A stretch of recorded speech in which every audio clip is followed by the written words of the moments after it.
설교 본문도 요한계시록 8장입니다. 6절부터 13절입니다.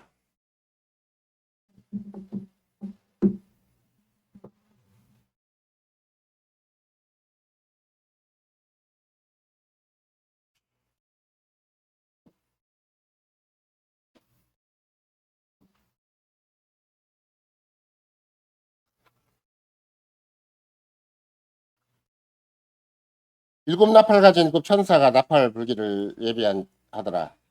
첫째 천사가 나팔을 보니 피 섞인 우박과 불이 나서 땅에 쏟아짐에 땅의 3분의 1이 타서 사이고 수목의 3분의 1도 타서 사이고 각종 푸른 풀도 타서 사이더라.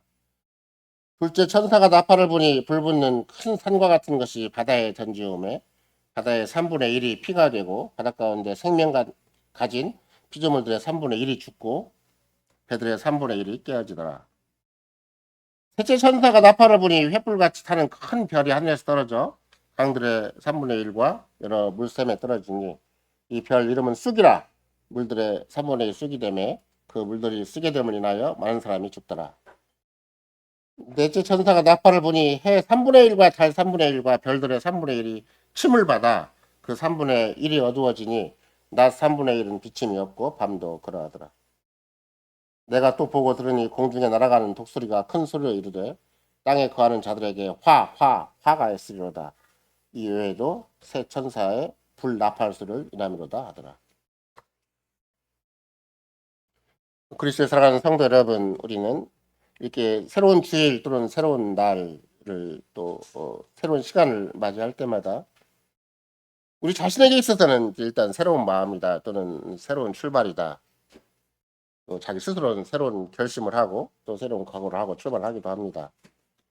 물론 뭐 새해 같은 경우도 있을 수 있고 또 아니면 각자 주어진 삶의 계기가 있을 수가 있고 여러분과 나처럼 8월같이 참 우리 스스로 상상할 수 없었던 또 우리가 기대할 수 없었던 새로운 신기원이라고 할 만한 그런 복된 계기를 갖기도 하는 것이죠.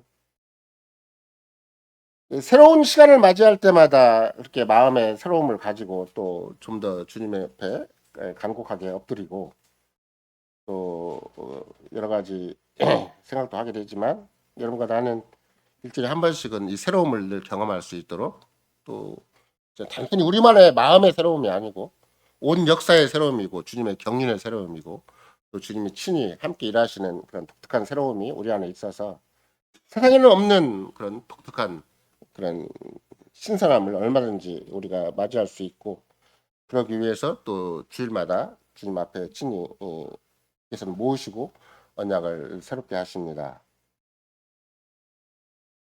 특별히 그리스도의 구속의 은혜 성신께서 우리를 끊임없이 새롭게 하시는 것을 오늘 또 더욱더 어떤 지난 날보다도 또 어제까지 흘러간 시간보다도 더 생생하게 맛보도록 하기 위해서 주님은 오늘 우리에게 새로운 기회를 주신 것이죠. 그래서 은혜도 우리는 날마다 새로운 은혜인 것이지 은혜가 새로운 만큼 우리의 생명도 삶도 다 새로운 것이고 얼마든지 우리는 새로운 우리 자신의 그런 신선함이라고 할까 뭐 그게 나이 먹은 거 아무 상관이 없고 불쌍히 변하지 않고 더 악화되는 것과 아무 상관이 없어요. 우리는 늘 새로워진다. 날마다 새로워진다. 이게 여러분과 나의 삶의 특징이고 그런 맥락에서 성경 안에 있기만 하면 언약 안에 있기만 하면 교회 안에 있기만 하면 주를 믿기만 하면 성신을 의지하기만 하면 주의 약속을 바라보기만 하면 얼마든지 우리는 날마다 새로워진다. 그러니까 우리의 과거를 충분히 보상하고 남을 만한 오늘의 새로움이 있는 것이지 그냥 간신히 이제까지 쌓아온 걸 이어가는 또한 그냥 별 볼 일 없는 하루가 절대 아니라는 거예요. 그래서 언약 백성이라는 고귀한 특권이 있고 그 세상에는 없는 독특한 그런 정체성이 있어서 거기는 왜 그러는 것인가 뭐 삼위 하나님이 직접 관여하시고 함께하시고 동행하시기 때문에 천하에는 없는 그런 독특한 새로움이 우리한테 변함없이 있게 되는 것이죠. 중요한 것은 세월이 끊임없이 흘러서 이렇게 뭐 창세 때부터 역사의 마지막까지 정말로 변화무쌍한 또 우리의 짧은 역사를 살펴봐도 마찬가지고 긴 역사를 봐도 마찬가지고 어떻게 그런 역사가 변화무쌍하게 이전 역사와 다음 역사가 조금 더 어떻게 보면 이어지지 않을 정도로 그런 독특한 시대상을 각각 겪고 있다 할지라도 유일하게 변함이 절대 변하지 않는 것이 하나가 있는데 그게 우리 하나님이 변하지 않으신다. 절대 변하지 않는 것이죠. 그래서 우리는 일반 찬송가에서도 어제나 오늘이나 항상 동일하신 하나님이시다. 변함없는 주님이시다. 이런 걸 노래하기도 하는데요. 그러면 하나님이 변함이 없으시면 또 변함이 없는 게 있잖아요. 하나님 말씀도 변함이 없으시고 하나님의 약속도 변함이 없으시고 또 천지가 다 변화되는 것처럼 보여도 하나님이 우리를 상대하시는 방식도 또 하나님이 우리를 신실하게 끝까지 붙드시는 방식도 똑같다. 그러니까 예나 지금이나 창세 때나 역사의 마지막이나 하나님이 변치 않으시니까 우리를 상대하시는 방식도 언약의 방식도 변치 않으신다. 이걸 우리가 얼마든지 믿을 수 있는 것이죠. 또 하필이면 하나님께서는 교회에 주신 또 교회와 약속하신 언약하신 그 말씀에 지극히 신실하시기 때문에 우리도 뭐 하나님을 생생하게 하나님을 이렇게 우리가 호람되어라는 말 쓰듯이 면전에 두고 이렇게 의식하지 못한다 할지라도 그냥 말씀에 신실하면 또 말씀을 계속 창념을 하면 말씀을 계속 묵상하면 충분히 신실하신 하나님이 변함없이 우리를 상대해 주신 거구나. 이걸 얼마든지 확신할 수가 있는 것이죠. 예를 들면 하나님께서는 여전히 자기를 사랑하고 그 계명을 지킨 자에게 복과 은혜를 약속하셨다. 그러면 그 약속은 예나 지금이나 똑같이 집행되는 것이고 실천되는 것이고 우리 현실로 구체화되는 것이죠. 초대교회 당시에도 마찬가지였는데 이스라엘 민족 전체에게 실은 계속 강조한 게 그런 거예요. 여호와 하나님께서는 언약에 신실하시다. 여호와라는 말 자체도 언약에 신실하시다는 것 강하게 되게 내포하고 있는 하나님의 명칭이죠. 따라서 요한계시록 전체를 우리가 다시 한번 살펴보면은 하나님과 그리스도를 대적하는 옛 언약 백성 이스라엘 위에 모세와 선지자를 통해서 약속하신 그 말씀을 따라 언약의 진노를 쏟아부시는 것도 변함이 없어요. 그 절대 중간에 N이 되거나 추세는 법이 없어요. 특별히 우리가 지난번에 살펴본 뭐 몇 주 전인데 특별히 계시록 8장 초반부에 근거에 살펴본 게 그런 거잖아요. 그 당시 교회 기도에 응답해서 제자리의 숯불을 땅에 던진 것이다. 그래서 본격적으로 지금 8장에 시작된 나팔 재앙도 그렇게 시작된 것이죠. 물론 인해 재앙이나 나팔 재앙 또 분쟁반의 그 재앙도 다 마찬가지예요. 오늘은 이스라엘이 인해 심판을 받는 동안도 전혀 회개하지 않았고 그래서 더 무서운 나팔 재앙을 주님이 친히 그대로 실행하신다. 그것도 이미 구약에 충분히 예견된 것이고 예언된 것이다. 이런 것이죠. 이렇게 나팔 재앙을 이렇게 한꺼번에 쏟아버리지 않고 또 예를 들면 금방도 인해 재앙을 7개, 나팔 재앙 7개, 또 대접의 재앙 7개, 적어도 21번이잖아요. 그러면 회개할 기회를 계속 두는 거예요. 그러나 전혀 이스라엘 백성은 회개할 준비를 하지 않고 오늘날 한국교회를 바라봐도 전혀 회개할 생각을 안 해요. 무서운 그런 이질서인 것이 교회 내부에 있으면서도 불구하고 회개할 기회를 충분히 주시는데도 회개하지 않는 것이 문제가 되는 것이고 그런 맥락에서 여러분과 나에게도 주님이 오늘 우리에게 주신 말씀을 보면 이내 심판을 받고도 회개하지 않는 자들 위해 나팔을 저주를 내리신다. 그런 큰 주제하에 나팔 저주의 의미는 무엇이고 그 실제는 무엇인가 소주를 삼아서 요한계시록 8장의 복음을 듣고자 합니다. 사도 요한은 7째 인이 헤어질 때 7개의 나팔 재앙이 그게 펼쳐진 것을 8장 초반부에서 분명히 본 거죠. 이건 전부 사도 요한이 본 이상, 환상이니까. 근데 7번째 인의 7번째가 띄어질 때 우리가 금방 읽은 것처럼 본문을 다시 보시면 분명히 써 있죠. 설교 본문을 보시면 물론 설교 본문이 아니고 앞에 미리 읽은 건데 하나님 말씀을 미리 읽은 거죠.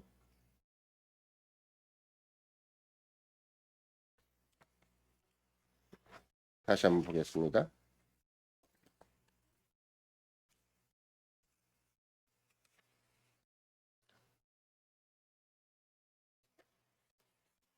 일곱째 인을 떼실 때 하늘이 반씩 동안 좀 고요하더니 이게 지금 제사장이 그 지성소에 들어가서 하나님의 응답을 기다리는 시간이잖아요. 내가 보면 하나님 앞에 시위한 7천사가 있어 7나팔을 받았더라. 또 다른 천사가 지상 곁에 서서 이제 금 향로를 가지고 많은 향을 받았으니 이는 모든 성도의 기도들이다 이렇게 써 있죠. 그러니까 그 당시에 재단에서 희생당한 재단에서까지라도 희생을 당한 그런 성도들이 있었고, 근데 그들의 신원의 기도가 있었는데 그 기도가 보좌 앞 금단에 들어가 올려졌다 이렇게 얘기를 하는 것이고, 그런 사절에 보면 향년이 성도의 기도와 함께 천사의 손으로부터 하나님 앞에 올라갔다. 이때 천사는 그리스도와 똑같죠. 그 기도의 응답으로 5절에 보면 천사가 향로를 가지고 담요에 불을 담아다가 땅에 쏟음에 유성과 음성과 번개와 신이 나더라. 이렇게 해서 드디어 이제 나팔 재앙이 시작되는 거예요. 6절에. 요한계시록은 생각보다는 어려운 성경이 아니고, 모든 계시록의 언어들이 갑자기 등장한 언어가 아니라 모세오경에 충분히 제시된 언어들이고, 또 구약에 충분히 제시된 언어들이지, 단어들이지, 이게 갑자기 막 세상 천지에 큰 격변이 생겨가지고 갑자기 등장하는 단어들이 아니에요. 그러니까 나팔 재앙만 생각을 하더라도 나팔이라는 게 언제 쓰임을 받고 구약에 어떻게 사용되었는가, 이런 걸 우리가 잘 유념할 필요가 있는 것이죠. 이 저주가 7나팔인데 7번, 7가지의 나팔이죠. 그러니까 왜 나팔인가? 특별히 계시록에 기록된 첫 번째 재앙은 인해 재앙이었잖아요. 두 번째 재앙은 나팔 재앙이고, 세 번째 재앙은 이제 대접의 재앙인데, 왜 주께서 이스라엘 백성들에게 특별히 나팔 재앙을 특별히 재앙의 이름을 붙였는가? 거기에 의미를 부여하신 것이죠. 여러분과 내가 다시 나팔은 도대체 언제 등장하는가? 성경을 거슬러 올라가면 민수기 10장이에요. 1절부터 10절인데 거기에 보면 어느 때 언제 어떤 이유로 나팔을 불어야 할지 세 가지로 정해진 것인데 3절과 8절에 보면 이게 민수기 10장 3절과 8절이에요. 보면 하나님 앞에 회중을 소집할 때 나팔을 불어요. 나팔절 같은 게 있는 거죠. 그래서 구약 같으면 그게 거의 신년과 똑같은 입장인데 지금 8월 우리가 똑같은 그런 연령은 아니겠지만 나팔절이 있었죠. 이스라엘 백성 전체를 소집할 때 부르는 나팔이에요. 또 둘째는 안식일과 각종 절기의 날에 또 나팔을 불러요. 그러니까 하나님 앞에 그 어떤 특별한 그 회중 전체 소집할 때 나팔을 불렀고, 두 번째는 안식일과 절기에 또 나팔을 불죠. 정기적으로. 10절이고 그다음에 9절에 보면 마지막에는 전쟁을 하러 나갈 때 나팔을 분다. 전쟁을 하러 나간다. 그러니까 특별한 절기, 일반 절기, 전쟁 이 세 가지로 나팔 용도가 있었죠.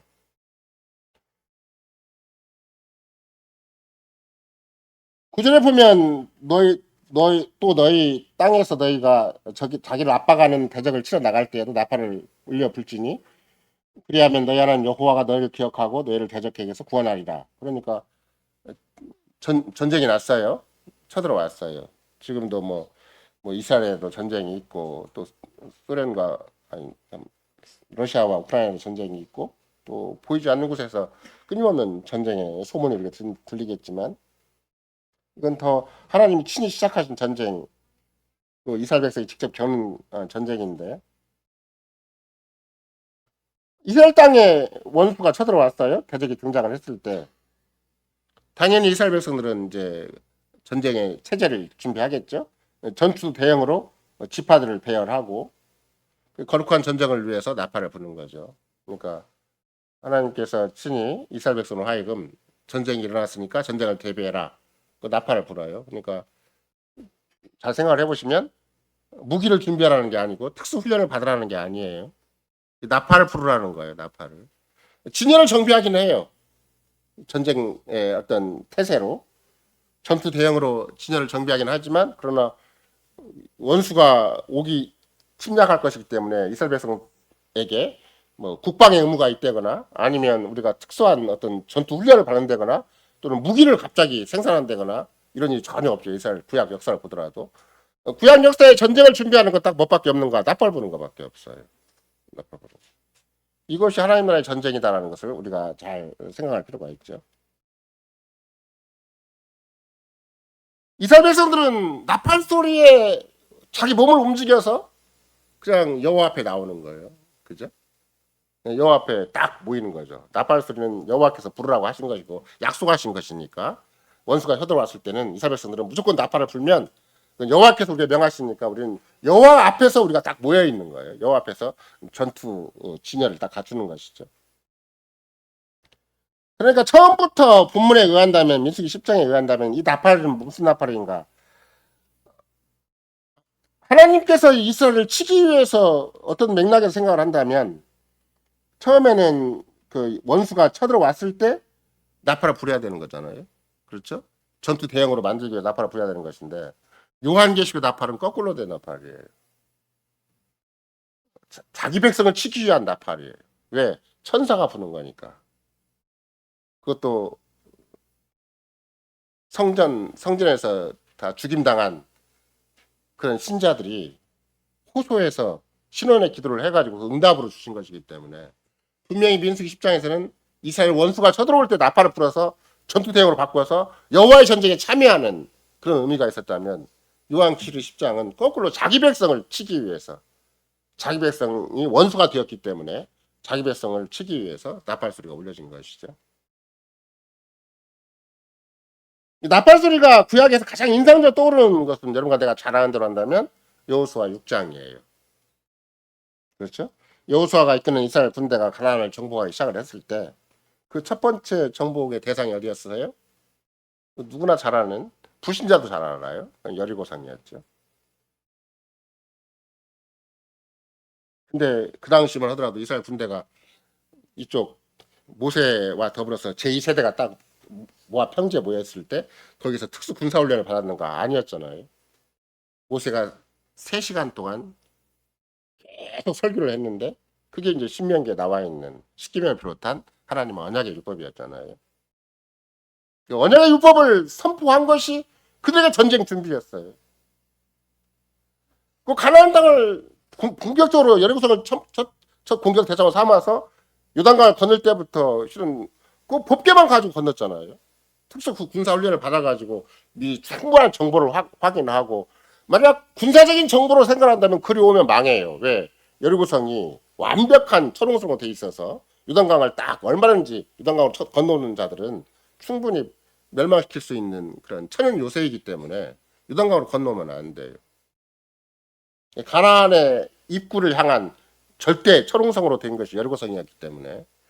근데 이스라엘 백성들이 모압 평지에 준비한 것은 군사적인 전투를 위한 특수 훈련이 아니고 그냥 모세가 3시간 동안 평지에 놓고 제2세대에게 하나님의 언약의 법을 선포한 것밖에 없는 것이죠. 그리고 제사장들을 중심으로 해서 법궤를 이끌고 요단강을 건넌 것밖에 없어요. 더 심각한 건 뭔가? 이스라엘 군대 나 한다 할지라도 이스라엘 백성이 이제 다 군대라고 친다면 여리고성을 매일 한 번씩 돌아요. 그리고 마지막 7번째 날에 7번을 도는 거죠. 7번째 이렇게 이스라엘 백성들이 이제 계속해서 성을 돌 때마다 7제사장들이 양각 나팔을 불어요. 그 맨 앞에 서서 행진을 해요. 그러니까 무슨 전쟁 무기를 들고 큰 어떤 미사일을 가지고 앞에 쓰는 게 아니고 그냥 나팔 하나 제사장이 딱 들고 그리고 이스라엘 백성들이 여리고성을 날마다 한 바퀴씩 돌다가 7째 날에 이제 드디어 주님 앞에서 나팔을 크게 부는 것이 6장 8절이죠.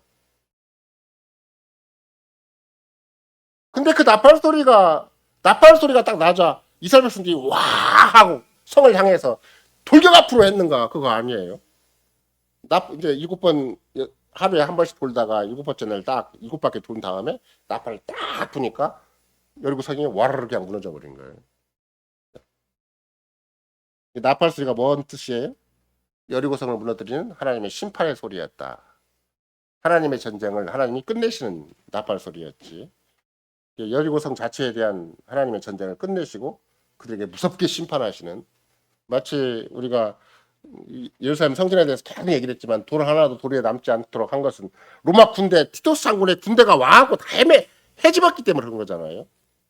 근데 여리고성은 하나님의 큰 권능으로 그냥 통일치 그 철옹성이 통일치 무너져 버린 거예요.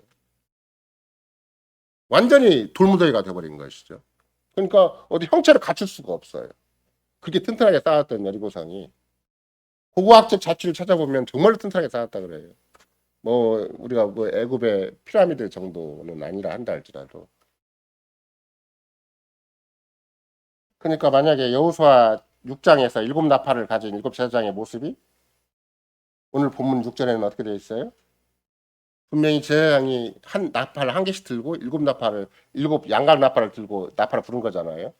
근데 오늘 본문에 어떻게 되어 있는 거예요? 계시록에서는 일곱 나팔을 가진 일곱 천사가 등장하는 거예요.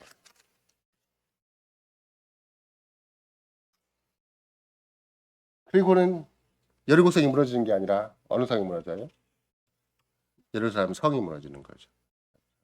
이스라엘 백성이, 이스라엘 나라가 무너지는 거예요. 그러니까 나팔은 원래 하나님께서 대적의 성을 무너뜨릴 때, 여리고성을 비롯한 그런 무서운 철옹성 같은 원수의 성을 무너뜨릴 때 사용하는 방편이 나팔인 것인데, 주님은 그 나팔을 이용해서 이제는 자기 성을, 예루살렘 성을 무너뜨리시는 거죠. 상징적이긴 해요. 왜냐하면 지금은 회개를 촉구하는 기간이기 때문에 AD 70년이 될 때까지 기다리는 건데, 그때도 뭐 이스라엘 백성들이 누가 그러면 예루살렘 성을 뺑뺑 도는 사람이 있었는가? 아무도 없죠. 뭐 이 예언이 그대로 여리고성 무너진 장면이 그대로 여기에 도입될 뿐인 것이지, 어떻게 예루살렘 성이 하나님의 성전인 성이 여리고성과 똑같아졌는가? 이걸 이제 강력하게 시사하는 거예요. 거룩한 하나님의 조성이었던 예루살렘 성이 이제는 여리고와 똑같이 주님을 대적하는 성이 되고 말았다.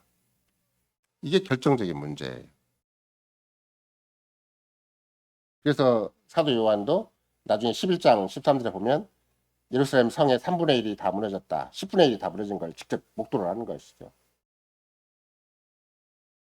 따라서 나팔은 근본적으로 하나님의 심판을 경고하면서 하나님 앞에 지은 허물과 죄에 대해서 회개를 촉구하는 의미로 일단은 사용되는 거예요. 예를 들면 이사야서 58장 1절만 본다 할지라도 크게 외치라, 아끼지 말라, 내 목소리를 나팔같이 달려 내 백성에게 그 허물을 야곱주의 그 죄를 고하라. 그러니까 나팔은 크게 울리는 것이 일단 특징이잖아요. 옛날에는 나팔이 가장 큰 소리였던 것 같아요. 또 멀리 가는 소리고. 그러니까 누구나 들을 수 있는 소리가 나팔 중에 하나였는데 요새야 뭐 더 큰 소리가 많이 있으니까 상관이 없겠지만, 무엇보다도 자기 백성을 향해서 빨리 죄를 회개하라고 촉구하는 그런 소리가 나팔 소리였죠. 당연히 그러니까 요한계시록에서 누구한테 회개를 촉구하는 거예요? 당연히 자기 백성에게, 지금 유대인들에게 회개를 촉구하는 거예요. 예를 들면 예레미야서 4장 5절과 6절을 봐도 마찬가지인데, 그러면 회개를 촉구하는 기능이 나팔이라는 거 분명히 있다는 것이, 너희는 유다에 선포하며, 예레미야는 그 마지막 지금 이스라엘 백성들이 바벨론 포로 끌려가기 직전에 지금 예레미야가 선언하는 거잖아요. 여기도 마찬가지예요. 유다가 망하기 직전에 지금 천사들이 나팔수를 불어서 회개를 촉구하듯이, 예레미야도 옛날 역사 속에서 유다가 완전히 망하는 BC 586년에 망할 때 그 직전에 예레미야를 통해서 지금 회개를 촉구하는 것인데, 4장 5절 6절에 보면은 너희는 유다에 선포하며 예루살렘에 공포하여 이르기를 이 땅에서 나팔을 불라 하며 크게 외쳐 이르기를 너희는 모이라, 우리가 견고한 성으로 들어가자 하고 시온을 향하여 기호를 세우라, 도피하라, 지체하지 말라, 내가 북방에서 재앙과 큰 멸망으로 이르게 할 것입니다. 여호와께 나팔을 예레미야를 통해 불게 하세요. 뭐 예레미야가 나팔을 들었는지 안 들었는지, 그 형편이 됐는지 안 됐는지 모르겠지만 뭐 쫓겨다니라고 나팔 들 형편도 없고 말을 할 뭐 돈도 없고 그랬을 거예요. 근데 분명히 나팔을 부르라고 얘기를 했고, 내가 아무리 이스라엘 백성이 그렇게 절대 예루살렘 성은 안 무너질 것이다 한다 할지라도 내가 무서운 대적을 보내가지고 예루살렘 성을 멸할 것이다. 똑같은 상황이에요. 지금 계시록 상황이나 예레미야 상황이나 비슷한 상황이죠. 그러니까 나팔은 언약 백성들에게 임하는 하나님의 심판을 미리 경고하는 역할을 분명히 했다, 이걸 알 수가 있어요. 분명히 이스라엘 백성을 향해서 먼저 인의 심판이 있었잖아요. 7가지 인의 심판이 있었는데 이제는 다시 강림하셔서 그를 심판하실 걸 알리는 거예요. 그래서 여호와의 강림, 여호와의 임재라는 말을 쓸 때는 재림만 가리키는 거 아니에요. 구원과 심판이 현저하면 그 임재. 그렇죠. 여호와의 임재, 주 그리스도의 임재라는 것은 역사적인 종말도 있죠. 종말의 재림도 있죠. 그러나 구원과 심판이 현저하면 그것도 여호와의 임재다. 여호와의 강림이죠. 그래서 세상에는 두 가지밖에 없어요. 내게 주어진 현실을 가지고 주께 친히 구원하시는가 아니면 심판을 내리시는가. 하나님의 구원 행위가 우리가 역사를 이렇게 살아가는 동안 우리의 시대에 한정된다 할지라도 하나님이 가만히 계시는가 안 그래요. 구원과 심판을 동시에 보내세요. 하늘에 계신 주께서 하늘 보좌편에 계신 주님이 전혀 아무 일도 안 하시는 것인가. 그냥 세상을 보고 그냥 방관만 하시고 정말 수수방관만 하시는 거 안 그래요. 계속 구원과 심판을 보내세요. 그러니까 여호와께서는 마치 구약의 여호와께서 심판의 주로 임하시듯이 구원의 주로 임하시듯이 지금은 주 그리스도께서 당시 영을 통해서 당시의 말씀을 통해서 계속 심판과 구원을 이루신다. 그래서 두렵고 떨림으로 구원을 이루라는 말도 마찬가지예요. 우리는 그 말씀을 듣고 빨리빨리 회개하는 거예요. 빨리빨리 돌이키는 거예요. 허무과제를 회개하라고 촉구하는 것이잖아요. 예. 그들을 구원하기 위해서 그래요. 회개하고 돌아오면 구원받는 거니까 똑같은 심판의 선언이고 똑같은 구원의 선언이니까 그게 동전양면이잖아요. 심판 선언하고 구원 선언하는 것이 그게 이쪽 보면 구원이고 이쪽 보면 심판이에요. 이쪽은 복음이고 이쪽은 하나님 앞에 더 무서운 심판을 당하는 소식이 들려 있는 것이죠. 하나님께서 자기 백성을 그 죄에서 구원하시기 위해서 예수 그리스도를 보내셨는데 예수 그리스도를 영접하지 않는다. 그러면 그게 심판. 요한 사도가 분명히 요한복음 1장부터 가르치는 거예요. 예수 그리스도를 믿지 않으면 그 아들을 믿지 않으면 그 머리에 심판이 계속 있다. 그러니까 세상의 인류의 모든 본전은 현주소는 심판이에요. 근데 그리스도를 믿으면 구원받는 거예요. 그렇죠? 광야에서 불병에 물리는 것이 자기들 현주소였다면 노병을 팔아보기만 하면 구원받는 거잖아요. 그걸 똑같이 예수님이 요한복음 3장에서 얘기를 하는 거예요. 세상 일이랑 니고데모가 찾아와서 어떻게 우리가 정말로 하나님 나라를 볼 수가 있는가, 들어갈 수 있는가 얘기를 하니까 물과 성신을 거듭나지 아니하면 하나님 나라를 볼 수도 없고 들어갈 수도 없다고 얘기를 하잖아요. 근데 어떻게 사람이 자꾸 엄마 뱃속에 들어가서 다시 나올 수 있습니까? 이렇게 물어보니까 네가 땅의 일도 제대로 모르거든. 그 과거 역사도 네가 제대로 모르는데 어떻게 하늘의 일을 말하면 네가 믿겠느냐. 바람이 임으로 불매라는 얘기도 하시고 또 광야의 노뱀 얘기도 하시는 거죠. 지금도 마찬가지예요. 그리스도를 바라보기만 하면 그리스도를 믿기만 하면 충분히 구원을 받아요. 완벽한 구원을 받아요. 완벽한 죄사함이 있고 완벽한 사죄가 있고 완벽한 의가 있고 그런 것이지 믿거나 말거나 그런 게 절대 아니에요. 근데 그리스도와 함께 정말로 그를 따르는 교회를 핍박하면 그 죄가 얼마나 무겁겠어요. 믿지 않는 것도 그게 자체가 심판의 근거가 되는 것인데 심지어 그리스도를 따르는 그 교회 핍박을 하면 그 죄는 뭐 더 무서운 것이죠. 예수 그리스도를 십자가에 못 박은 죄도 똑같은 죄예요. 당대 유대인들, 당대 거짓 교회, 당대 언약을 배반한 교회가 예수 그리스도를 출교시키고 예수 그리스도를 십자가에 못 박고 죽인 그 죄만큼 그리스도 교회에 대해서 핍박한 죄도 당대 유대인들에게 있다. 당대 언약 교회에게 있다는 것이죠.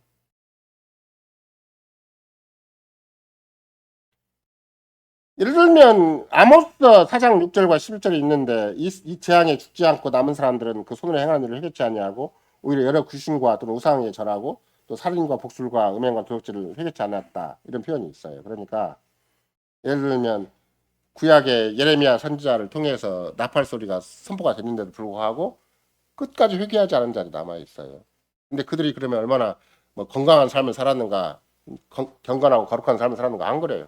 여전히 우상 숭배를 하고 또 온갖 잡신을 섬기고 그랬다는 것이죠.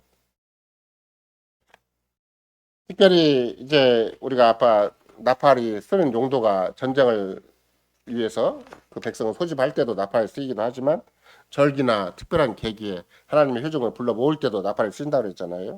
따라서 나팔은 실은 절기마다 그냥 종교적인 의식이 있어서 이렇게 모으도록 나팔이 쓰인 것처럼 보이지만 새로운 통치자가 왔을 때 그건 나팔이 울리는 거예요. 새 왕의 등장이고 새 왕의 통치, 새로운 통치를 선언하기 위해서 나팔을 울리는 것과 다름이 없는 거죠. 그러니까 가장 강력한 통치는 어떤 것인가? 그러면 심판과 구원을 막 베푸는 거예요.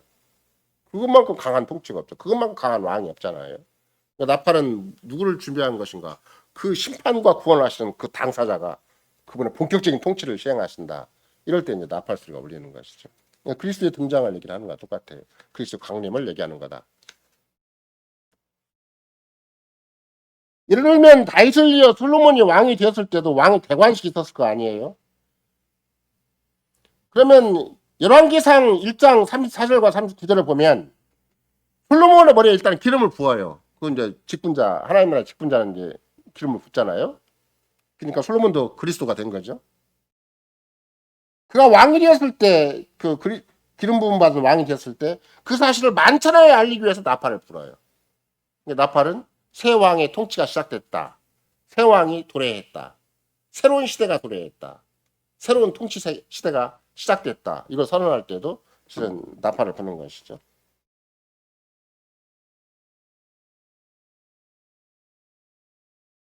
실제로 우리의 계시록에 할지라도 11장 11절에 보면 사도 요한이 일곱째 나팔이 불려질 때 하늘 합창단이 노래를 불러요. 대관식, 주님이 본격적으로 교회 왕이 되시는 걸 확고하게 선포하는 것이죠. 지금 이 교회가 굉장히 미약한 교회예요. 우리가 가장 계시록에서 쉽게 알기로 한다면 아시아 7교회밖에 안 되잖아요. 그것도 개교회가 무슨 큰 규모가 있는 교회도 아니에요. 아시아에 약간 거리적으로 흩어져 있는 가정교회 같은 형편에 있는 교회들이에요. 근데 그 교회 왕으로 대관식을 딱 천사들이 울려서 선포를 해요. 그리고는 나머지 유대 백성들 철저하게 심판을 하시는 거죠. 그러니까 이런 것들은 누가 이런 역사를 알아보고 누가 이런 하늘의 통치를 알아볼 수 있겠어요. 근데 사도 요한은 그걸 지켜보는 거예요. 내가 지금 이 복음을 전하고 있고 이 계시를 전하고 있는 아시아 7교회 여기에 그리스도가 새 왕의 강력한 통치력을 가지고 임재하신다. 이 교회 왕은 하늘 보좌편에 계신 주님이시고 그분은 거짓 교회를 철저하게 심판하신다. 이걸 분명히 보이시는 거죠.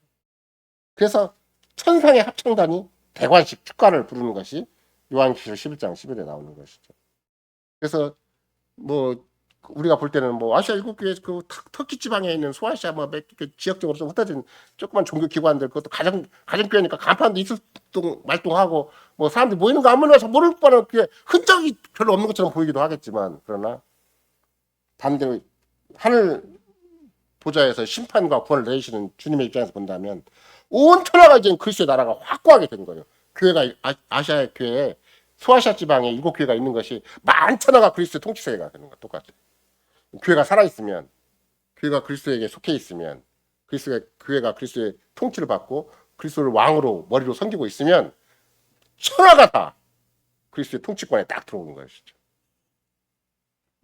그래서 그 세상에 대해서 그 배교한 세상과 똑같아진 배교한 교회에 대해서 큰 분노의 심판을 쏟으시는 거죠. 뭐 세상 사람은 인정하지 않겠지만 자기가 어떤 어두운 운명에 있는가 얼마나 무서운 지옥의 형벌을 지금 눈앞에 두고 있는 걸 잘 모르니까 그런 것이지. 거짓 교회는 그걸 알도록 그래서 거짓 교회 회개를 촉구하는 거예요. 너희가 만약에 회개하지 않으면 아시아 7교회를 중심으로 다시 새로운 믿음을 고백하지 아니하면 이런 무서운 심판의 재앙이 너에게 임한다. 하늘보좌 편에서 역사를 움직이시는 분이 온 천하를 움직이시는 분이 곧바로 아시아 7교회를 중심으로 그들을 살리기 위해서 그들을 보호하기 위해서 그들을 중심으로 해서 세상 만사가 움직인다는 것을 강력히 보이시는 거죠. 그러니까 만천하의 그리스도의 은혜의 나라가 본격적으로 전진한다. 이걸 선포하는 게 요한계시록이에요. 현실적으로 보면 가정교회 7교회 있는 거랑 똑같아. 우리 교회와 같은 소규모 교회가 아시아 지방에 있는 건데 만천하 온 역사를 향해서 그리스도의 나라다라고 강력하게 선포하는 그 소리가 나팔 소리예요. 나머지 거기에 순응하지 않고 순복하지 않으면 심판을 받는 거죠. 더군다나 거짓 교회는 더 강력하게 그리스도를 대적하고 교회를 대적하기 때문에 이제 심판을 받는 거예요. 나팔은 하나님께 당신을 미워하고 언약 백성을 압박하는 대적을 치기 위해서 군대를 소집한 거잖아요. 그래서 아닌 게 아니라 나팔 소리에 원수들은 하나님의 종들이 부는 나팔 소리에 무너져 버린 거예요. 여러분이 나중에 계시록을 잡고 더 자세히 공부하시면 아시겠지만 이 천사들이 뭐 하늘에서 본 천사다 이렇게 얘기할 수도 있겠지만 그 각 교회의 대표적인 직분자예요. 목사가 선포하면 세상이 망하는 것이지 너무나 잡다한 목사가 많이 있으니까 목사가 말하는 말랑 똑같은 거 절대 아니에요. 교회 직분자가 말하면 그게 진실이 되고 역사가 되는 것이지. 직분자가 말하는데도 세상은 끔찍하지 않고 있다? 그거는 자기 생각할 때 그냥 포장만 그렇듯하게 있는 것이고 유형만 그대로게 있는 것이지 실제적인 심판이 강력하게 하나님의 법정에서 심판이 선언된 것이라서 언제 심판이 집행될지 모르는 것이죠. 따라서 나팔 소리는 근본적으로 언약 백성을 심판하신다는 경고의 소리가 되기도 하고 회개를 촉구하는 것이 되기도 하는 것이죠. 이 모든 것이 하나님께서 강력한 주권자이시고 온 세상의 통치자이심을 보이시는 거예요. 지금 생각을 해보세요. 송동선 목사와 우리 교회 있는 직분자들이 세상에 대해서 심판을 선한다고 믿겠어요? 아무도 안 믿죠. 웃기는 소리 하고 있는 거지. 근데 당대에는 주님이 그렇게 했어도 세상을 안 믿었어요. 로마 제국이 무너질 줄은 몰랐겠죠. 곧바로 AD 70년 되면 티토 장군이 군대를 이끌고 와서 그 이스라엘 백성들 철저하게 심판하시는 건데 자기들은 정복 사업이 계속 진행될 줄 알았죠. 근데 로마 제국도 이렇게 해서 무너지는 거거든요. 온 세상의 주권자, 강력한 통치자에 의해서 로마 제국이 무너지는 것이죠. 무너질 때는 비참해요. 아무리 뭘 쌓아놔도 소용없어요. 천하의 그런 영웅이라 소용이 없고 바벨론 제국자도 소용이 없고 흥망성쇠가 일시에 그냥 먼지처럼 사라져버리는 거니까. 그래서 우리는 이 나팔 재앙이 구약시대나 신약시대 초기에만 있었던 일인가? 그렇지 않아요. 마치 구약에서는 대적 여리고성을 무너뜨릴 때도 나팔 소리가 가장 앞장섰다. 또 초대교회 지금 우리가 살피는 개족 상황에서도 이 나팔 재앙이 울려주자마자 AD 70년에 철저하게 하나님께서 로마 제국을 통해서 로마 군대를 통해서 당신의 백성을 심판하시는 거잖아요. 거짓 교회를 심판하시는 거예요. 만약에 이런 거짓되고 위선된 사람들, 위선된 신자들 그런 교회가 하나님의 심판의 재앙을 안 겪는다면 우리는 너무 슬퍼요. 너무 억울하잖아요. 하나님께서 공의롭게 조금도 애누리 없이 완벽하게 심판하신다는 사실. 그것이 있으면 우리가 완벽하게 구원받는다는 것도 보장되는 것이기 때문에.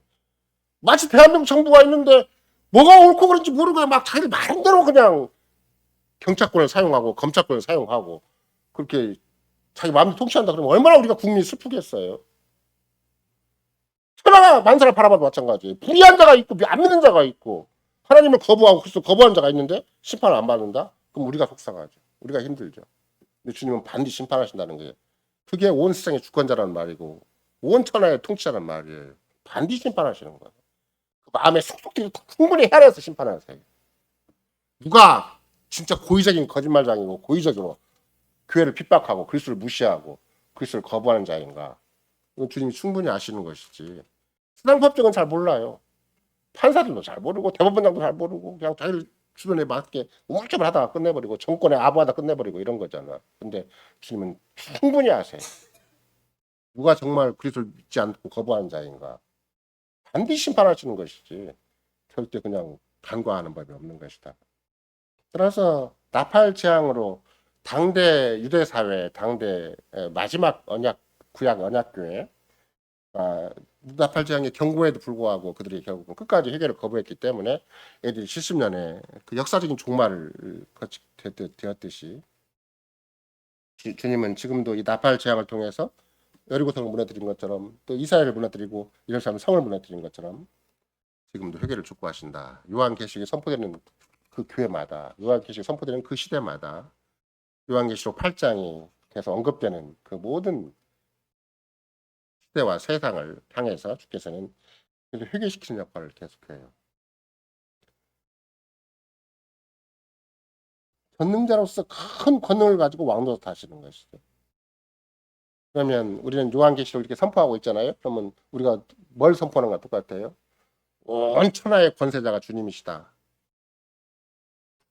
온 천하가 그리스도의 나라다. 라고 선포하는 거예요. 이 그리스도의 나라를 거부하면 당연히 심판받을 수밖에 없어요. 심판이 집행될 날을 기다릴 수밖에 없는 것이죠. 따라서 그리스도 은혜라는 역사의 종말에만 오는 거 아니에요. 지금도 교회가 존재하는 한, 참 교회가 존재하고 참 그리스도인이 존재하는 한 그리스도의 나라는 계속 진행된다. 왜? 그리스도가 우리 때문에 세상과 만사를 다 움직이시기 때문에, 우리를 위해서 하늘과 땅의 권세를 가지고 움직이시기 때문에, 주님의 참 교회가 존재하고 참 신자가 존재한다 그러면 그리스도의 나라가 계속 확고하게 역사 위에 펼쳐지고 있는 것이지, 그냥 믿거나 말거나 교회가 존재하거나 말거나 그렇게 되는 건 절대 아니죠. 이런 맥락에서 지금 이스라엘 나라, 당대 이스라엘 나라, 특별히 사도 요한 당대, AD 60년 당대, 적어도 AD 30년 이후부터 AD 10년까지의 당대 이스라엘 사회를 보면 그건 더 이상 하나님의 언약 백성이 아니에요. 왜? 그들이야말로 애굽과 똑같아지고 가나안 원주민과 똑같아진 거예요. 온갖 우상숭배, 온갖 황금 만능주의, 온갖 물질주의, 애굽이 마치 10가지 재앙을 받을 수밖에 없었던 신들이, 생활신들이 있었듯이 이스라엘 전체가 생활신에 빠져 있고 가나안 풍속신에 빠져 있어요. 그래서 주께서는 가나안의 바알에 무릎 꿇지 아니한 7,000명을 엘리야 당대에 보존하셨다고 얘기를 하듯이, 당신의 신실한 언약 백성들은 절대 가나안 원주민과도 타협하지 않고 또 애굽적인 것을 함부로 흠모하지도 않는다, 이런 걸 알 수가 있는 거죠. 만약에 소돔과 고모라가 이런 소식을 들었더라면 회개했어야 되겠죠. 근데 이스라엘 백성들은 소돔과 고모라보다 더 악하게 됐기 때문에 회개하지 않고 끝까지 망해버린 거예요. 완고하게 이 복음의 말씀, 구원의 말씀을 거절한 것이죠.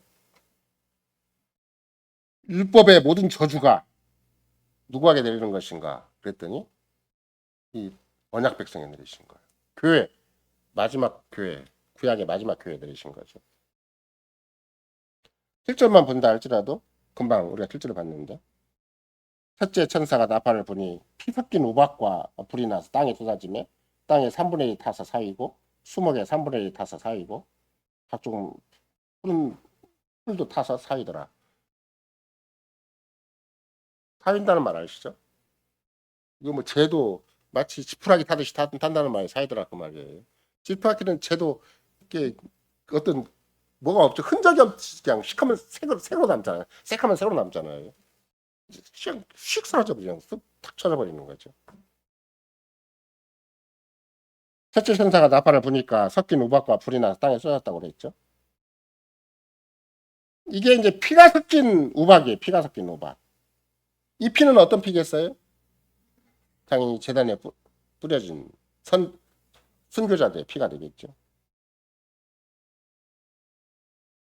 그러니까 순교한 성도들의 피가 이제는 어디에 섞여지게 되는 것인가? 우박과 불에 섞여지게 되는 거예요. 하나님께서 성도들의 원한을 구체적으로 갚아주신 걸 이렇게 표현하는 거죠. 실감 있게 갚아주세요. 여러분과 나의 눈물이 있다면, 정말로 그리스도를 향한, 주님의 교회를 향한 정말로 믿음으로 눈물을 흘리고 있다면 믿음의 그 소리도 다 헤아리시세요.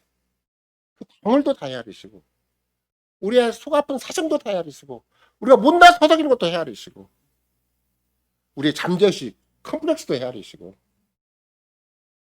헤아리시는 것이지 하나님 모르시는 거 아니에요. 피가 섞인 우박이 떨어진다고 생각을 해보세요.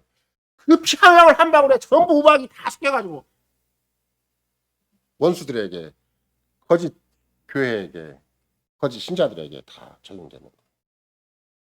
하나님은 완벽하게 심판하시지 절대 우야무야 세상 법정처럼, 세상의 경찰권이나 검찰권처럼 우물쭈물하지 않아요. 권세자들이 임으로 자주제할 수 있는 것도 아니에요. 주님은 완벽하게 공의롭게 통치하신다. 그렇게 저주와 심판을 내리신다. 이런 거 보면 이 땅에서 있는 교회들의 기도에 응답해서 주께서 제단에 불과 함께 피가 섞인 우박으로 이스라엘 땅에 저주를 내리신 거죠. 이게 지금 이런 거 제가 무슨 헐리우드식의 굉장히 큰 영화를 보는 것 이상이에요. 그 신자가 흘린, 참된 성도가 흘린 피 한 방울 한 방울 속에 충분히 우박을 섞어서 주님이 심판한다고 생각을 해보세요. 나의 기도 한마디 한마디가 다 심판에 주님이 써주시고 원수를 갚아준다고 생각을 해보세요. 내가 하소연하고, 내가 억울해하고, 내가 힘들어하고, 내가 괴로워하고, 내가 믿음을 살기 때문에 포기하고 희생해야 되고 멸시와 천대를 받아야 되고 그 모든 삶의 구석구석을 다 주님 챙겨두셨다가 그대로 나를 고집했던 자들에게 심판한다고 생각을 해보세요. 나를 함부로 멸시했던 자들에게 돌이켜준다고 생각을 해보세요. 신원이라는 건 돌이켜준다는 말이거든요. 되갚아준다는 말이잖아요.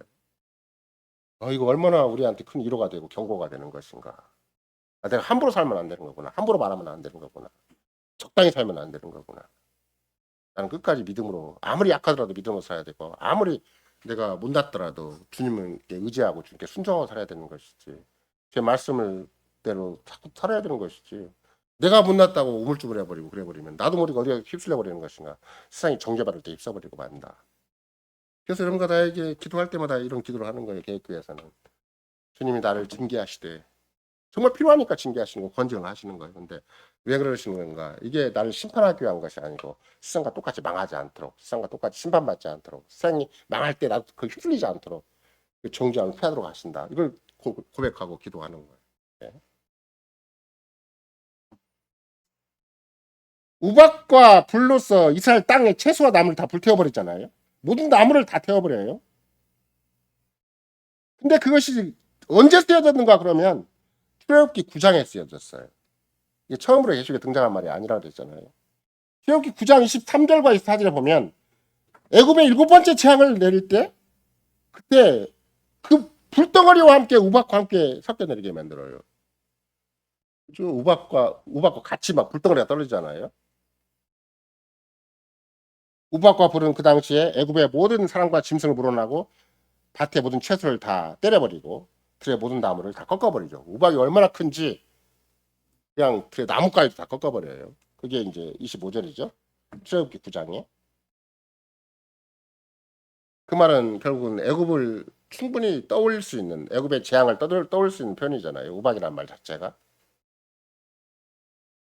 근데 지금은 여호와께서 하늘 보좌 앞에 계신 주께서 소아시아에 있는 7교회를 위해서 그들을 무섭게 핍박했던 그들에게 보복하기 위해서 이미 황폐화된 이스라엘 땅을 이렇게 표현하는 것이죠. 상대 언약교회가 얼마만큼 황폐화가 됐는가. 믿음이 다 없어요.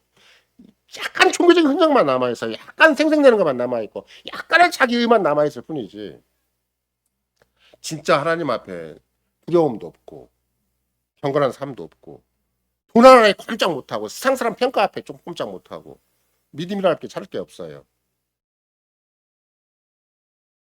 정말로 가장 불쌍한 도시가 된 거죠. 그래서 그 당시 유대 사회에 어떤 전쟁이 일어났을 때 그 사실을 성경이 아닌 사람, 성경에 쓰이지 않은 건데도 역사적으로 표현한 사람이 있어요. 그게 요세푸스라는 사람인데 유대 전쟁사를 기록을 한 거죠. 유대에 있었던 일을 주께서는 또 요세푸스라는 사람을 살려두셔가지고 그 사람을 통해서 당대 역사를 기록하게 만들었어요. 이스라엘이 어떻게 망하는가, 유대가 어떻게 망했는가 그런 걸. 그 사람이 뭐라고 써 있는가? 시골도 도시와 같이 불쌍한 모습이었다. 왜냐하면 한때 그곳은 수많은 나무와 공원이 있었던 곳인데 이제는 나무 하나 없는 완전히 벌거벗은 광야가 되었기 때문이다. 이제 옛 유다와 그 도시 수도의 영광스러운 그 교회를 더 이상 볼 수가 없다. 나그네도 없다. 전적으로 황폐되었고 무섭게 달라진 그 모습을 보고서 눈물을 삼키고 울음소리를 엉들 수밖에 없는 사람은 아무도 없었다. 눈물 흘릴 사람도 없다는 거예요. 전쟁은 모든 아름다운 흔적을 지워버렸다. 요세푸스가 기록한 거예요. 당대 유다 사회를 보고. 그리고 과거에 그것을 알았고 거기에 왔던 사람들 중에서 단번에 그 장소를 알아챌 수 있는 사람 아무도 없었다. 워낙 변화 심판을 철저하게 받아가지고 완벽하게 나무 어떤 한 폭이 풀 한 폭이 나무가 다 잘라져 버렸기 때문에 뭐 짐승 새끼 하나도 없고 사람 새끼도 하나도 없어요. 그러니까 그 장소가 정말 옛날에 예루살렘 여기 예루살렘 있었어? 이거 전혀 모를 정도가 되는 거예요. 그 요셉수가 그렇게 생생하게 기록해 놓은 거죠. 근데 이거 시작이에요. 더 무서운 재앙이 이스라엘에 임하는 것이 8절 9절이에요. 요한계시록 8장. 둘째 천사가 나팔을 보니 불 붙는 큰 상과 같은 것이 바다에 던지오매 바다의 3분의 1이 피가 되고 바다 가운데 생명 가진 피조물의 3분의 1이 죽고 걔들의 3분의 1이 깨어지더라. 두 번째 천사가 이제 다시 나팔을 불었어요. 바다의 3분의 1이 피가 됐어요. 바다에 생명 가진 피조물이 3분의 1이 죽었죠. 배들도 3분의 1이 다 깨진 거죠. 근데 이런 재난은 근본적으로 큰 산이 바다에 던져졌기 때문에 그런 거잖아요. 이때 큰 산은 당연히 이스라엘 민족을 가리키고 당대 유다 백성을 가리키는 거겠죠. 재밌는 것은 여러분과 내가 이제 그 예수님이 친히 예루살렘 멸망을 얘기를 할 때 직전에 예루살렘이 제자들과 함께 주고받은 내용이 있잖아요. 그게 뭐예요? 무화과 나무에 관한 비유였었어요. 예, 마태복음 21장 21절부터 22절까지인데 그때 제자들이 물어봐요. 갑자기 무화과 나무가 말라버렸거든요. 예수님 저주하자 말자 곧바로 말라버렸어요. 그러니까 제가 예수님께서 이거를 어떻게 이런 일이 있을 수가 있습니까? 그러니까 예수께서 대답하여 가라사대 내가 진실로 너희에게 이르노니 만일 너희가 믿음이 있고 심치 아니하면 이 무화과 나무에게 한 이런 일뿐만 아니라 이 산들어 들려 바다에 던지라 하여도 될 것이요. 너희가 기도할 때 무엇이든지 믿고 구하는 것은 다 받으리라 하시니라. 그러니까 이걸 잘못 사용해요. 이런 아무런 맥락 없이 사용하니까 막 믿음 있으면 막 산이 옮겨지고 막뭐 바다에 던지는가 보다 이렇게 얘기를 하겠지만 이건 저주의 기도예요. 신원의 기도예요. 하나님께서는 우리가 하는 수많은 기도를 안 들어줄 수 있어요. 근데 내가 정말로 속에 한이 맺혀 죽게 기도하는 것은 반드시 들어주신다는 거예요. 그 무서운 재앙이 얼마나 떨어질 수가 있다는 거예요.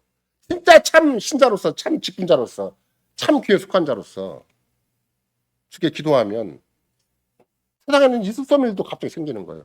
코로나가 어떻게 왜 왔다고 생각하세요? 자연 발생적 코로나 온 게 아니에요. 누군가 신실한 자들이 기도를 해서 온 거예요. 여러분 그런 걸 잘 생각을 하셔야 돼요. 너무나 억울한 사람이 많아요. 세상에 번들어간 거짓교회가 막 죽어가고 돌아다니면 자기 기독교 대표도 아니면서 성경도 모르면서 참된 직분자도 아니면서 참된 신자도 아니면서 신자 행사를 다니고 기독교 대표적인 행사를 하고 다니면 그럼 누구를 억울하게 만들고 누구를 힘들게 만들고 누가 힘을 잃게 만드는 것인가? 그럼 참 신자, 참 그리스도인, 참 교회 직분자들 힘들겠죠. 그럼 그들이 그냥 에이 세상사 뻔한 거니까 우리 입 다물고 살자 그러겠냐고. 하소연할 때가 주님밖에 없어요. 우리가 의지할 때가 주님밖에 없는 것이고 우리가 의지할 때가 주님의 약속을 의지할 수밖에 없는 것이고 그게 참 믿음인 것이고 그 당시에는 엄청나게 큰 산이 절대 무너질 수 없는 큰 산이라고 생각을 했죠. 근데 무화과나무가 일시에 사라지고 말라버린 것처럼 주님이 딱 저주해버리니까 금방 말라지는 것처럼 아무리 이스라엘 나라가 큰 역사를 가지고 있고 지금도 큰 소리 치고 엉뚱한 짓을 벌이고 있겠지만 잘못된 것이긴 하지만 근데 당대 언약교회 최후의 언약교회라도 얼마나 든든하게 자기들 예수 성전을 이렇게 확대시켜가지고 그 꾸며가지고 만천하에 온 역사 위에 과시를 했겠냐고. 근데 큰 산도 일시에 바다에 던져주는 것이다. 내가 믿음으로 구하면 이렇게 된다. 그 믿음이 어떤 믿음이에요? 세상과 철저히 반립된 믿음이겠죠. 참 믿음이겠죠.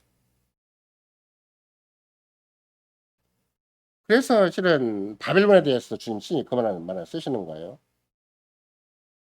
우리가 지난번 6장에서 본 것이랑 똑같은데 나 여호와 이제 거기 보면은 한때 그 바벨론에 대해서 주님 신이 말씀하신 게 나 여호와가 말하노라 온 세계를 범한 멸망의 산이 보라 내 대적이라 내가 나의 손을 내 위에 펴서 바위에서 굴리고 너를 불탄 산이 되게 할 것이다.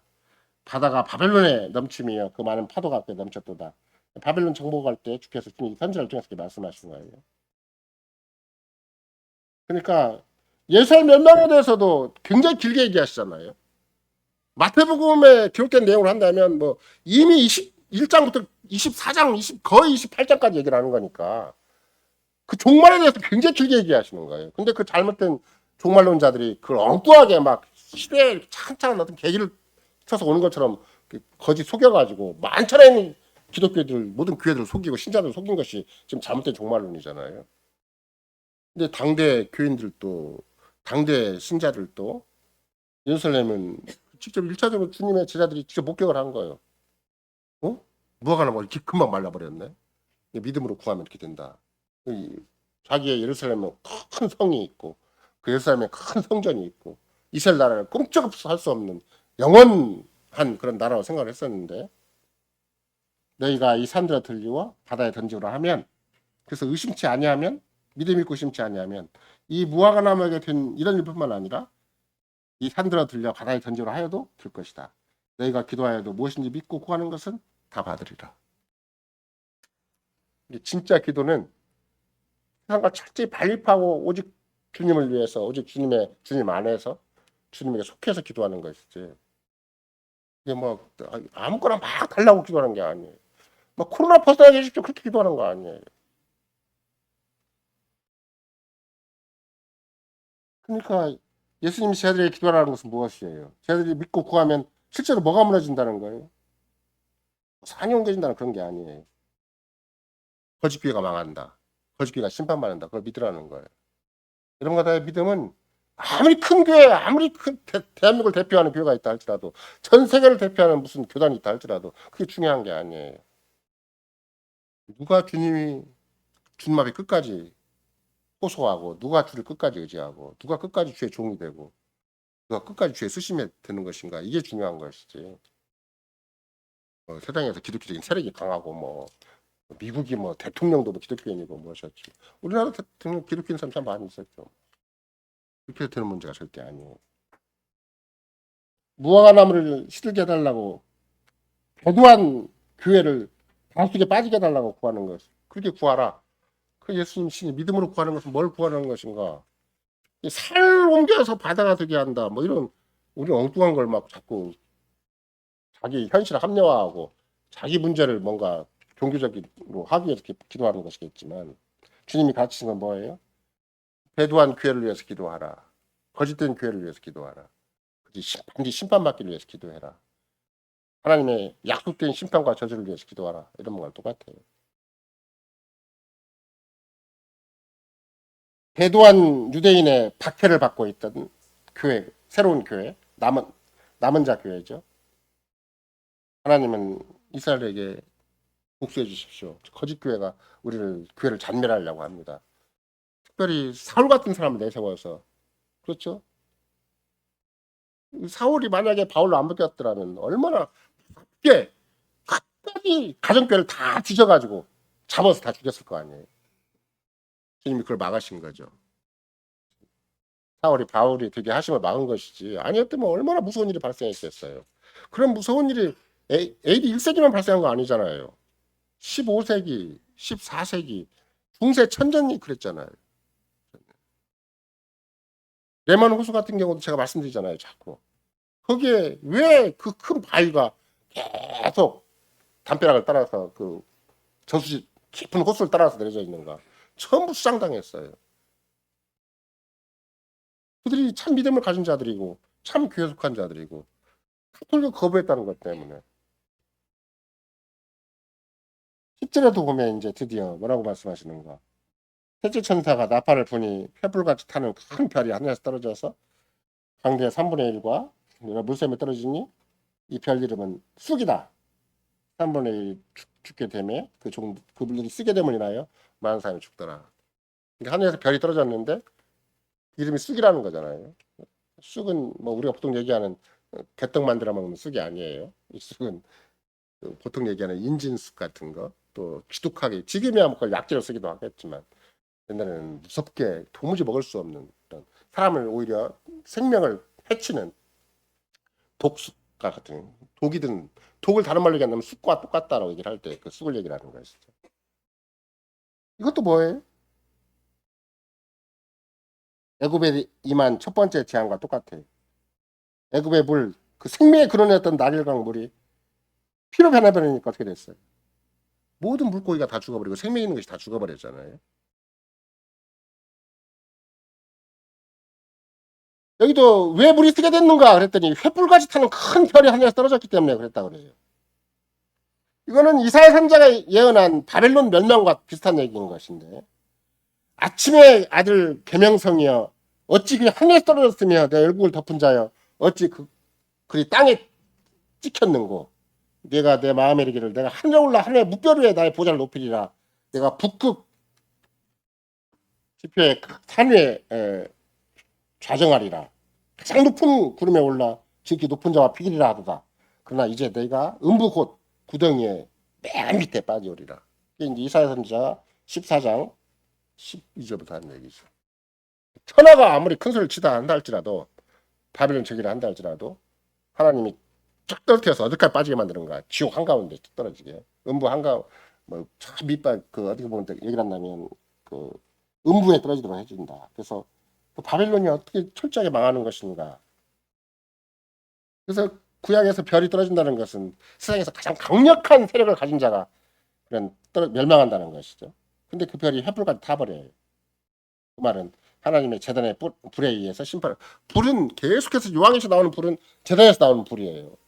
그 심판의 불이죠. 그래서 이스라엘 멸망을 계속 강조하는 것인데 왜 쑥인가? 쑥이라는 용어는 율법과 선지자 신명기 19장 18절만 본다 할지라도 모세가 말하기를 하나님을 떠나 이방 신을 섬기잖아요. 다른 신을 섬기는 자는 가르쳐서 복초와 쑥이라 그래요. 근데 그들이 특징이 뭐냐면 29장 18절 19절에 보면은 하나님의 저주를 맛보면서도 여전히 평안하다고 말하는 자들을 향해서 쑥이라 그래요. 이제 독초면 딱 죽잖아요. 근데 쑥이기 때문에 죽진 않아요. 근데 계속 자기를 고집하고 살아가는 거예요. 그 쑥을 맛보면서도 인생의 하나님의 무서운 저주를 맛보면서도 이거 살만한데 그러고 살아가요. 아직은 생명이 붙어 있으니까. 이 무서운 하나님의 율법에 정면으로 반대하는 게 뭔가 그게 바알에게 무릎 꿇는 거예요. 세상사에 돈에 물질에 무릎을 꿇는 거예요. 그래서 의외로 하나님의 저주는 일계명에 관한 문제. 약간의 도덕적인, 약간의 양심적인, 약간의 윤리와 도덕 같은 문제가 아니에요. 끝까지 하나님을 안 믿어요. 재물을 믿을 망정. 내 실력을 믿고 내 돈을 믿을 망정. 절대 하나님을 안 믿어요. 그게 무서운 하나님의 저주거리가 되고 저주 세상이 되는 것이다. 근데 그것이 율법과 선지자를 끝까지 거부하는 걸 뭐라고 얘기하는가? 무조건 계명을 철저히 거부하는 걸 뭐라고 하는가? 그걸 쑥이라 그래요. 쑥. 근데 그 쑥을 누가 보내줬는가 그랬더니 세상을 다 쑥으로 만들어버린 거. 그게 하늘에서 별이 떨어져서 그랬다. 뭐 하늘에서 누가 떨어졌겠어요? 당연히 사탄이 이제 더 이상 하늘에 거하지 못하고 쫓겨나 버렸죠. 땅으로 떨어진 거죠. 예레미야 선지자도 율법을 버린 자들에게 하나님께 쑥을 먹이고 독한 물을 마시게 한다. 예레미야 9장 15절이나 23장 15절이 그런 거예요. 율법을 버린 자들, 하나님 언약을 버린 자들은 누구인가? 하나님께 친히 쑥을 먹이신다. 독한 물을 마시게 한다. 우리는 막 세상 사람들 잘 되는 거 보면은 막 부럽잖아요. 근데 그건 쑥을 먹고 독한 물을 마시는 거랑 똑같아요. 언제 죽을지 몰라. 언제 하나님의 심판 앞에 쓸지 몰라는 거예요. 그러니까 예레미야 선지자는 하나님이 보내신 이방 군대의 칼날에 누가 망하는가? 성전이 있으면서도 불구하고 율법이 있음에도 불구하고 선과 율법을 철저하게 왜곡시켜버린 당대 종교 지도자들, 당대 유다 백성들 전체가 이방인 칼날, 바빌론의 칼날에 다 망한다는 거예요. 근데 망하기 전에 그들에게 보낸 게 뭔가 그러면 쑥이에요, 쑥. 독한 물이죠.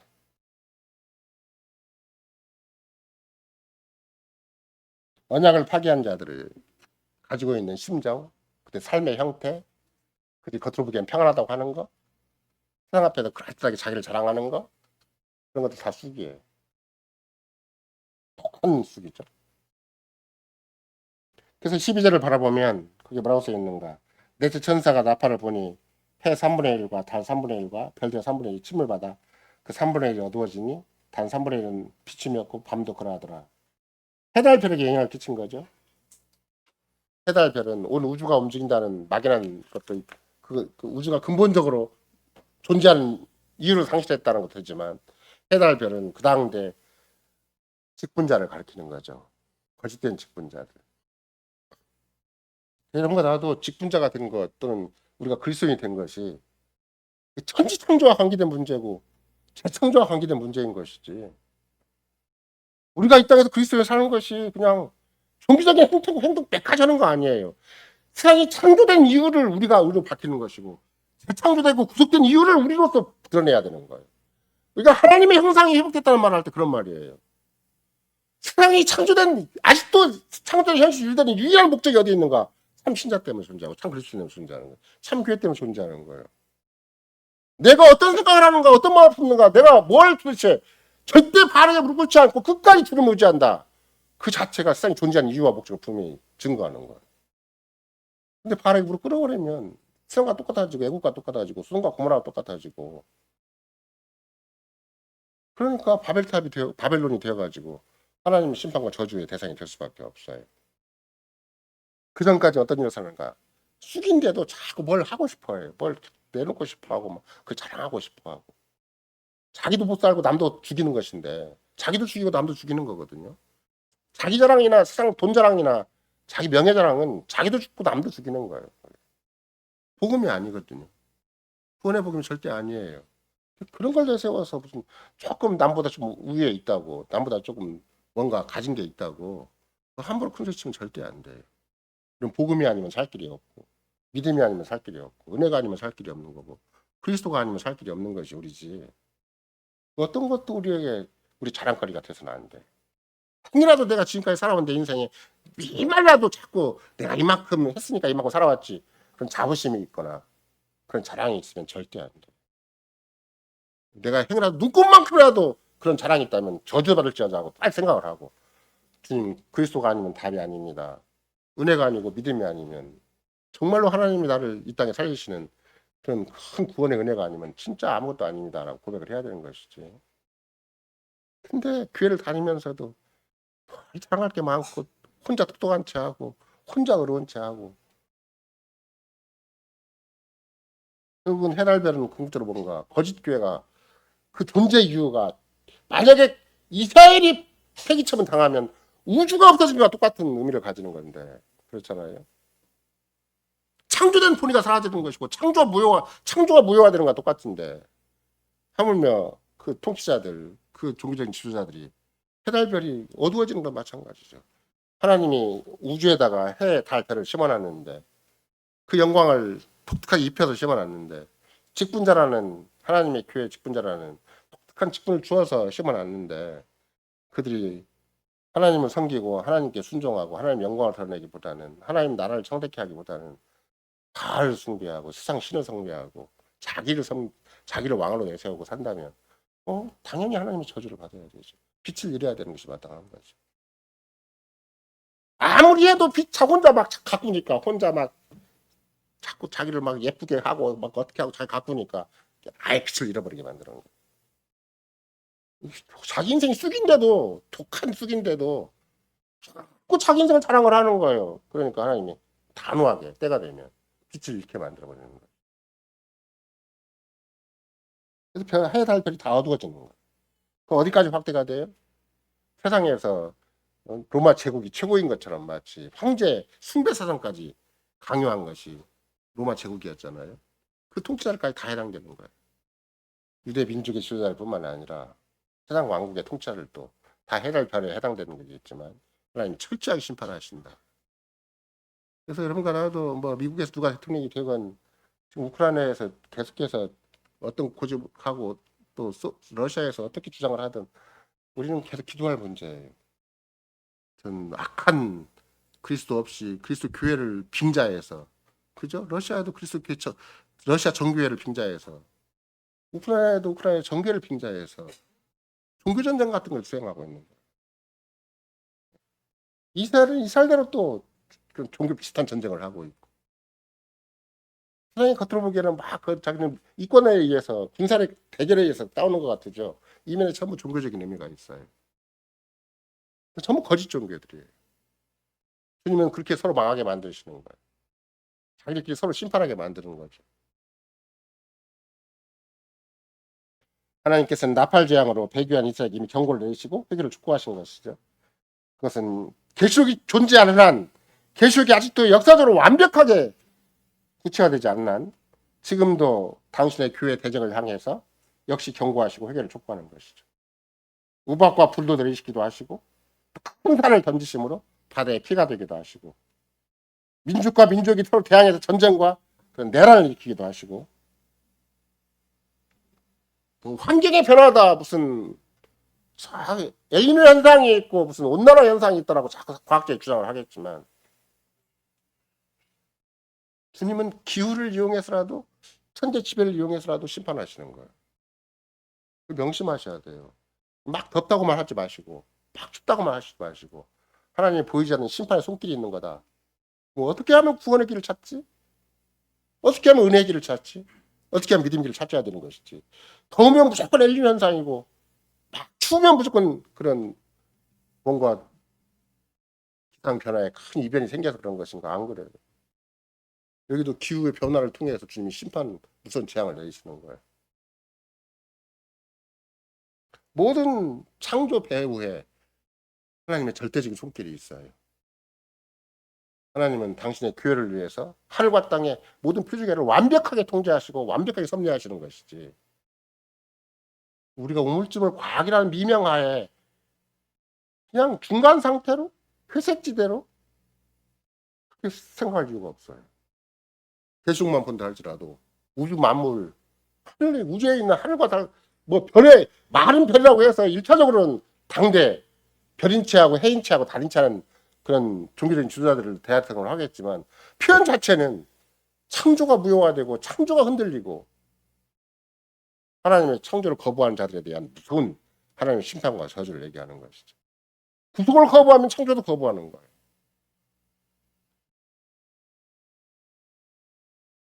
땅의 수산을 먹지 못하게 만드는 아무리 자기들은 힘껏 돈 벌고 아침 일찍 일어나서 밤늦게까지 월급을 타고 내 인생을 이렇게 건축하면 되겠다. 내 노년을 이렇게 건축하면 되겠다. 내 집안을 이렇게 건축하면 되겠다고 생각할지라도 하나님은 무서운 재앙으로 결정타를 내리셔요. 회개하지 않으면 바알 숭배를 회개하지 않으면 계명을 회개하지 않으면 하나님의 언약 앞에 전적으로 하나님을 마음과 뜻과 목숨과 힘을 다 주로 사랑하지 아니하면 누구나 다 저주의 대상이 되는 것이지. 나는 괜찮다? 우리는 괜찮다 그럴 것이 아무것도 없어요. 엄청난 혼란에 빠지게 만들고 엄청난 불안에 빠지게 만들어요. 이런 거 내가 뭐 때문에 불안해하는 것인가? 너무나 편하불쌍한 게 많아요. 돈의 흐름도 경제적인 흐름도 내 주변 인간관계도 내 직장도 내 심지어 내 가정도 심지어 남편과 내 사이도 불안해요. 제가 맨 처음에 말씀드렸죠. 우리가 불안하지 않는 방법은 변치 않는 하나님을 끝까지 바라보는 거라고. 끝까지 의지하는 거라고. 끝까지 순종하는 거라고. 그분은 역사 시작부터 역사를 마지막까지 조금도 변함이 없어요. 그분의 말씀과 약속도 조금도 변함이 없어요. 그분을 바라보고 그분을 의지하고 그분 안에 있기만 하면 우리가 어떤 문제도 불안하지 않아요. 의와 평강과 쾌락이 항상 보장돼요. 그런 하나님을 주님이 우리에게 주신 거고 그런 그리스도를 우리에게 주신 거고 그런 성신 하나님 우리에게 주신 거예요. 그렇지 않은 세상은 언제 무슨 일 당할지 몰라요. 내 인생 하나도 내가 앞으로 살 날이 얼마나 남을지를 몰랐지라도 무슨 일 당할지 모르는 거예요. 불안해. 내 말년이 어떻게 되면 어떻게 하나. 뭐 누구 말대로 뭐 요실금 생겨가지고 똥오줌 못 가려면 어떡하나. 집안에 무슨 나는 괜찮을지라도 내 자식이나 손자간에 문제가 생기면 어떡하나. 요새 내 애기가 나더라도 임산부가 있는데 이런 얘기해서 죄송하지만 손가락부터 본대잖아요. 발가락부터 보고. 무슨 저주가 우리 집안에 임할지 어떻게 모르는 것인가. 다 불안해요. 그러나 그리스도를 바라보고 하늘에 계신 주님을 바라보고 주님의 약속을 바라보면 스판락이라도 합력해 서로 이루시다고 하니까 그렇죠? 머리카락 하나도 당떨어지지 않도록 그렇게 철저하게 보존하시고 섬세하게 살피시고 우리의 모든 구석구석까지 친히 개입해 주셔서 그렇게 하나님의 영광을 찬양할 수 있도록 하나님께 감사와 찬송을 드릴 수 있도록 해준다니까 그걸 믿는 거지. 우리 실력, 우리가 쌓아놓은 거, 우리가 저축해 놓은 거, 우리가 지금까지 모아놓은 거 그거 믿겠어요?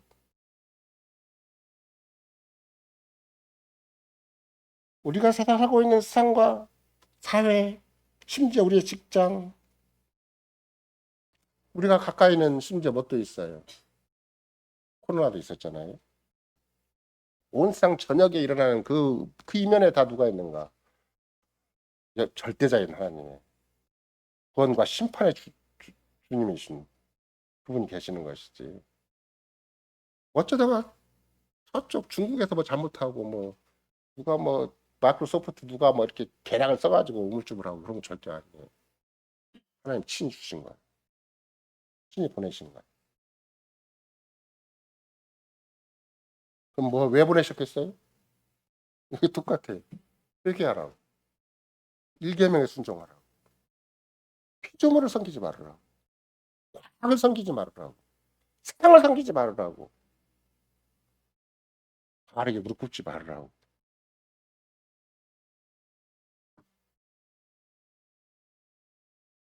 그러니까 여러분과는 언약의 신실하신 하나님은 지금도 전 역사 속에서 계시록도 마찬가지겠지만 계속해서 그리스도와 그의 교회를 대적하는 무리들에게 항상 진노의 불을 쏟으신다.